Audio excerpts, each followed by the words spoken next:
Hi, I am Pradeep sir. Hello children. Welcome, good morning all dear student. If you are new to this channel then subscribe and press the bell icon.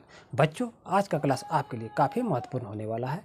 अगर आप मेधा छात्रवृत्ति परीक्षा का form भर दिए हैं और उसका एडमिट कार्ड भी आ गया है तो आपका कैसे उसमें एग्ज़ाम में क्वेश्चन जो पूछा जा रहा है कि मेंटल एबिलिटी टेस्ट बौद्धिक परीक्षण, तो उसके बारे में कैसे कैसे क्वेश्चन को पूछा जाता है। आइए रीजनिंग से कुछ क्वेश्चन लेके आए हुए हैं, आप हमारे साथ बने रहिए और वीडियो को अंत तक देखिए। और आज एक टॉपिक लेके आए हुए हैं, वो टॉपिक आपको भली भांति आपको सीखना है और हमें भी सिखाना है। चलिए क्लास को शुरू करते हैं। बच्चों देख रहे हैं क्वेश्चन आपका क्या है कि यदि किसी सांकेतिक भाषा में SUBHAM को TVCIBN लिखा जाता है तो उसी भाषा में SATYAM को कैसे लिखा जाएगा। ये आपके पास 5 ऑप्शन है, आप देख रहे हैं। तो ये 5 ऑप्शन में से आपको सही ऑप्शन चुनना है कि इसका आंसर क्या होगा। पहले क्वेश्चन को समझिए, क्या कह रहा है कि यहाँ शुभम SUBHAM आप लिखें SUBHAM, क्या कह रहा है शुभम को हम क्या लिखते हैं TV, क्या लिखते हैं TVCIBN। क्वेश्चन यही छिपा है, पहले अच्छी तरह समझिए क्या कहता है। शुभम को हम TVCIBN यानी SUBHAM को TVCIBN लिखते हैं तो उसी तरह आपको लिखना है सत्यम को SATYAM।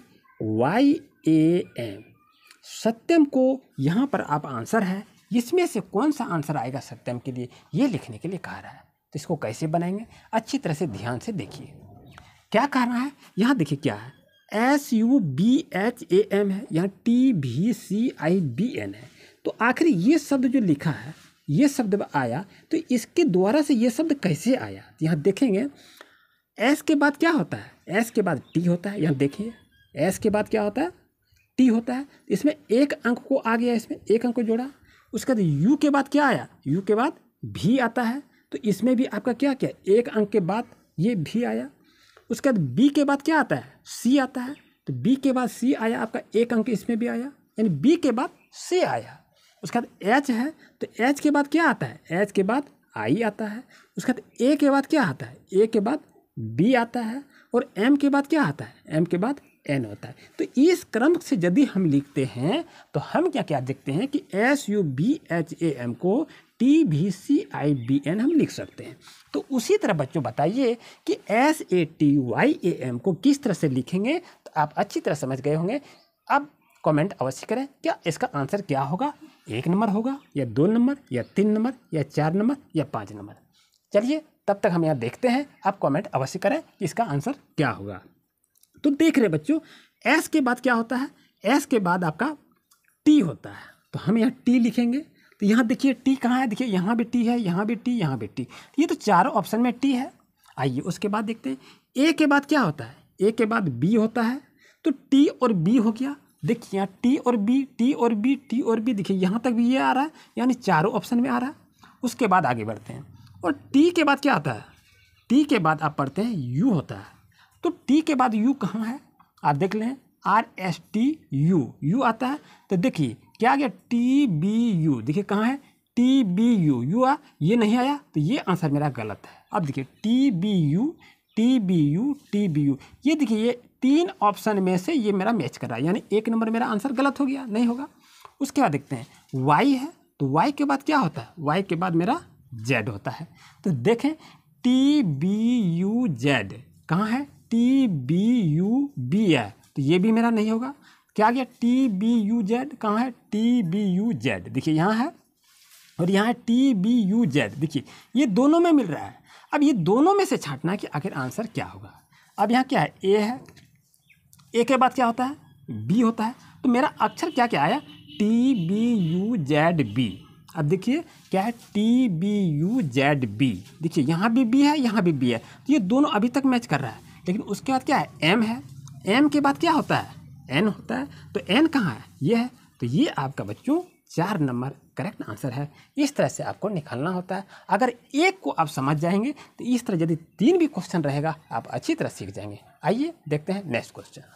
देख रहे बच्चों, आपका 2 नंबर क्वेश्चन क्या है कि यदि किसी सांकेतिक भाषा में MAYOR को NBZPC लिखा जाता है तो उसी भाषा में SUPREME को कैसे लिखा जाएगा, ये क्वेश्चन कह रहा है।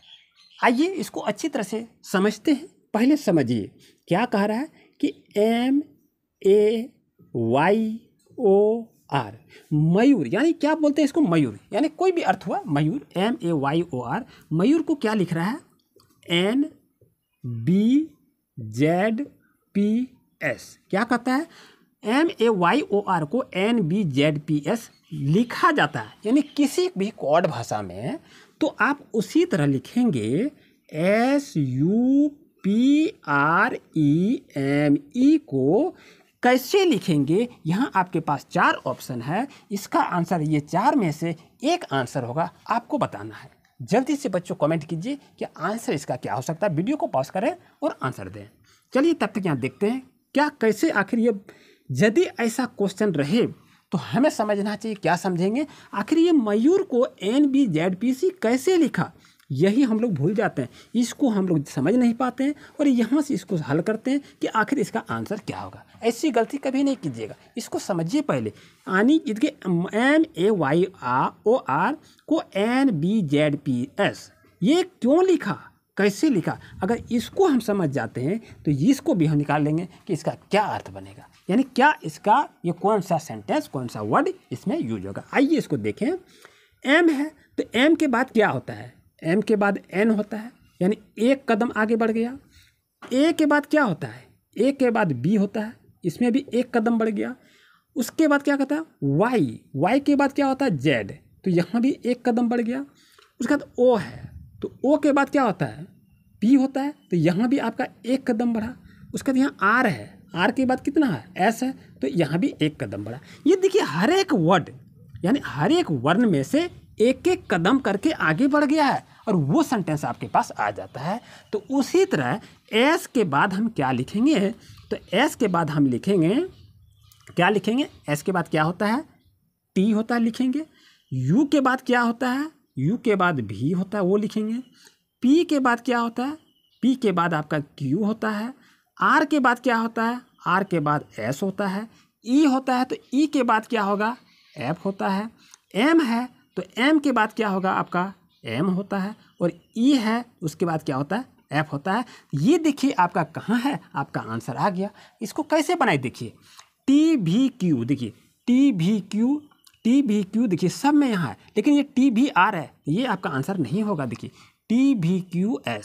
TVQS यहाँ भी है, TVQT है, ये आंसर आपका नहीं होगा। यहाँ देखिए आप, ये आपका 2 नंबर खत्म हो गया, ये 4 नंबर भी खत्म है, अब बचा 1 नंबर और 3 नंबर। तो इसमें से मिलाइए, अंत में क्या है, F है, तो यहाँ देखिए F यहाँ पर है, 3 नंबर में N है, यानी ये आपका गलत है, ये आपका सही है। इस तरह से आप जल्दी से भी इसे बना सकते हैं। क्या नहीं समझे, आइए समझ लीजिए। यानी एक एक कदम आगे बढ़ना है। S के बाद क्या होता है, T होता है। U के बाद क्या होता है, B होता है। तो इस तरह से आप देखें कि S के बाद T होता है, U के बाद A होता है ना, P के बाद R होता है। ये एक एक कदम लेके आपको बढ़ना है। यदि आप इस कदम से आगे बढ़ेंगे तो इसी सिस्टम से ये जो बनाया, तो आप इस सिस्टम को भी आप फॉलो कर सकते हैं।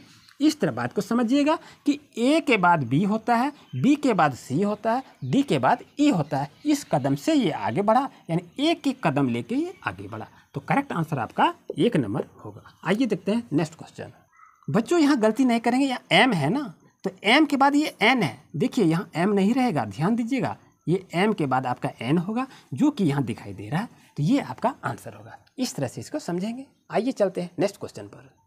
बच्चों देख रहे हैं आपके पास 3rd नंबर क्वेश्चन क्या है कि यदि किसी सांकेतिक भाषा में GOAL को HPBM लिखा जाता है तो उसी भाषा में POST को कैसे लिखा जाएगा। आपके पास 1 नंबर, 2 नंबर, 3 नंबर, 4 नंबर ये ऑप्शन आपके पास दिखाई दे रहा है कि QPTS, QPST, QPTV, QPTU, यानी POST का ये 4 ऑप्शन है आंसर का, लेकिन आपको 4 ऑप्शन में से 3 ऑप्शन गलत है, 1 ऑप्शन सही है।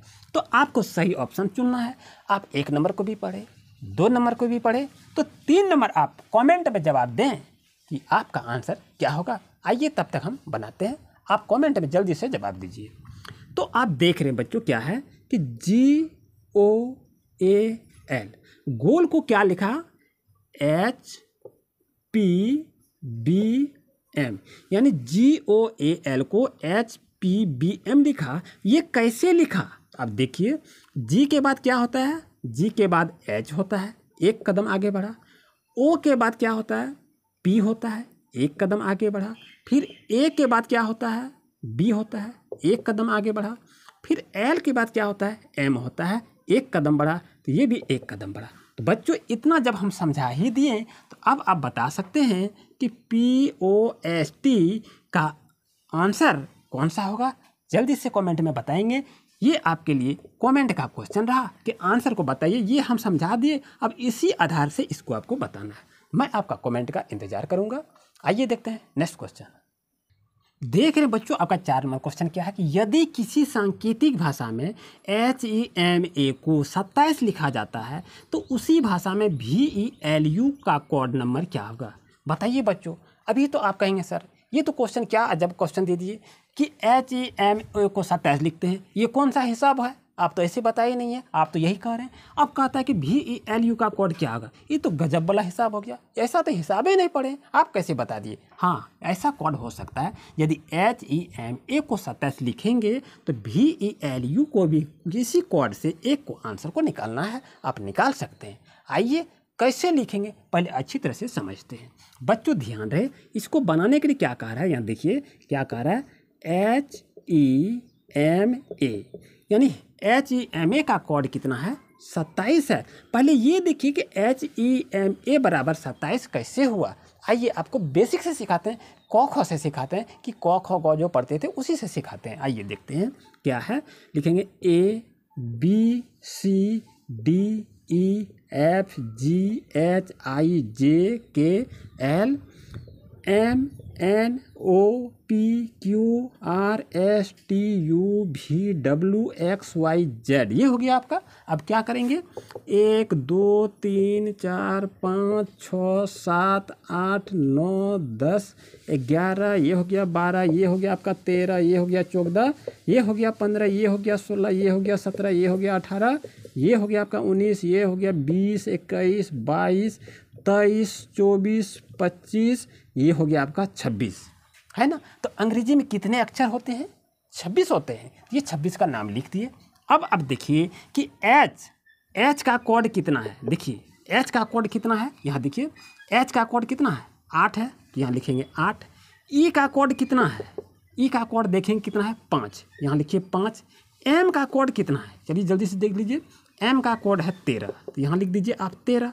आप क्या करेंगे A, तो A का कोड कितना है, अब जल्दी से देखिए A का कोड 1 हुआ, देखिए ये है। अब क्या करेंगे, सबको जोड़ दीजिए, क्या होगा, सबको जोड़ दीजिए, कितना हो गया, 5 3 8 8 16 और 1 कितना हो गया, 17 के साथ बच गया 1 और 1 2, कितना हो गया, 27 हो गया। तो देखिए HEMA का कोड कितना हुआ, 27 हुआ, ये हुआ कि नहीं, ये 27 हो गया। तो उसी तरह से बच्चों आप बताइए कि VELU का कोड क्या होगा। तो VELU का कोड आप निकाल सकते हैं। चलिए देखते हैं, V है यहाँ पर, आइए यहाँ से अच्छी तरह से इसको देख लेते हैं कि क्या इसका कोड होगा। V है, उसके बाद E है, उसके बाद L है, उसके बाद U है। तो V का वैल्यू कितना है, V का वैल्यू 22 है, तो V का वैल्यू आप क्या लिखेंगे, 22 लिख लीजिए। उसके बाद E है, E का वैल्यू कितना है, 5 है, तो आप यहाँ 5 लिख लीजिए अच्छी तरह से, ये देखिए 5 आप लिख दिए। उसके बाद L है, तो L की वैल्यू कहाँ है, आप देखें L का वैल्यू 12 है, तो यहाँ 12 लिखिए। और U की वैल्यू कितना है, तो यहाँ U की वैल्यू देखते हैं, RSTU की वैल्यू 21 है। अब ये क्या करेंगे, 22 5 12 और 21 को सबको जोड़ दीजिए, आपका आंसर आ जाएगा। तो कैसे जोड़ेंगे, आप कहेंगे कैसे जोड़ेंगे, तो ऐसे जोड़ दीजिए ना, 22 हो गया, 5 हो गया, ये 12 हो गया, ये 21 हो गया, इतना तो आप जोड़ सकते हैं बच्चों। 1 2 3 4 हुआ, तो 1 2 3 4 हुआ, 5 2 7 2 9 1 10 का 0 बच गया, 1 2 2 4 1 5 और 1 हो गया 6, कितना हो गया, 60 है गया। तो 60 कहाँ है, ये तो हो गया, यही तो आपका आंसर है। इस तरह से इसको बनाया जाता है। बच्चों ध्यान रहे, अंग्रेजी के ये अपन नंबर को याद रखिए, ए का वैल्यू 1 होता है, बी का वैल्यू 2 होता है। इस तरह से यदि आप याद रखते हैं तो इस तरह जो भी क्वेश्चन आपसे पूछा जाए वो आप अच्छी तरह से आप बना सकते हैं। ये मानसिक रीजनिंग क्वेश्चन काफ़ी ही महत्वपूर्ण है, ये सभी प्रकार की प्रतियोगिता परीक्षा में पूछे जाते हैं। आइए चलते हैं नेक्स्ट क्वेश्चन पर। बच्चों देख रहे हैं आपके पास 5 नंबर क्वेश्चन क्या है। यदि किसी सांकेतिक भाषा में TOM को 48 लिखा जाता है 48, तो उसी भाषा में DIC के का कोड नंबर क्या होगा। आपके पास 4 ऑप्शन है, 26, 27, 28, 29। तो सही ऑप्शन को चुने, आप बनाएं और कमेंट में जवाब देंगे। बच्चों अगर आपको इस तरह से और क्वेश्चन चाहिए तो वीडियो को पाते ही कमेंट अवश्य करेंगे। उम्मीद है आज का क्लास आपके लिए काफ़ी यूजफुल रहा होगा। अगर आप हमारे चैनल पर नए हैं तो अभी सब्सक्राइब कर लीजिए और बेल आइकन की नोटिफिकेशन को ऑन कर दीजिए। और वीडियो को अगर काफ़ी ही अच्छा लगे तो लाइक एक अवश्य करेंगे और दोस्तों को शेयर करेंगे। आपसे मेरा रिक्वेस्ट है। मिलते हैं नेक्स्ट वीडियो में। मेरे वीडियो को आप अंत तक देखें। आपको बहुत बहुत धन्यवाद। Thank you for watching my video.